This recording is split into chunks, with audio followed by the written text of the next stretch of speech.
For almost 20 years of marriage, Cyprien and Daphrose's relationship was on the verge of collapse. He was an artist, poet, and scholar of Rwandan culture who had great success in the 1960s and 1970s. But he was unfaithful to his wife with several other women, and he even had a child with one of them. On one occasion, he even disowned Daphrose and threw her out of the house because he believed the rumors spread by their neighbors that said she was a witch. He told her to pack her bags, and without further explanation, he returned her to her family. And this was something very hurtful at that time, a very serious offense. Then, little by little, he understood that these accusations were false and that they made no sense, and he went back to his wife. Daphrose was a practicing Catholic with extreme patience. She never left her husband despite how much he made her suffer. Daphrose always stood by her husband in silence and suffering. She was a woman of deep faith. In fact, she welcomed the daughter Cyprien had had with another woman as her own.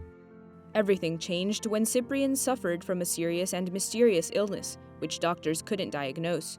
The year was 1982 when the unexpected happened. It happened during a trip to Belgium, where he went for medical tests. During the flight, he had a very strong faith experience.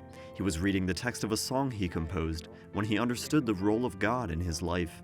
When he arrived in Belgium, all the symptoms he was suffering from disappeared.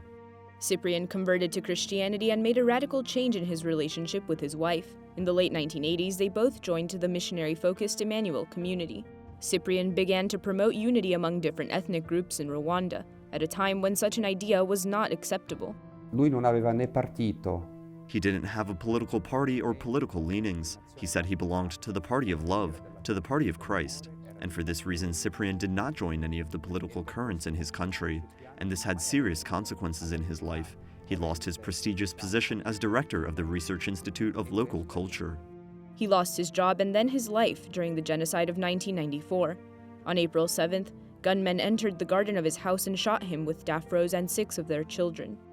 They were not killed for belonging to a tribe, but for being Christians and promoting fraternity.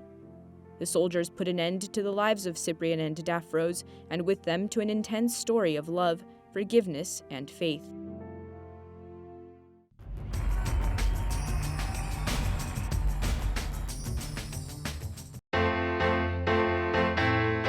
Would you like to see the Pope up close and personal? Download the Rome Reports app right now on your phone.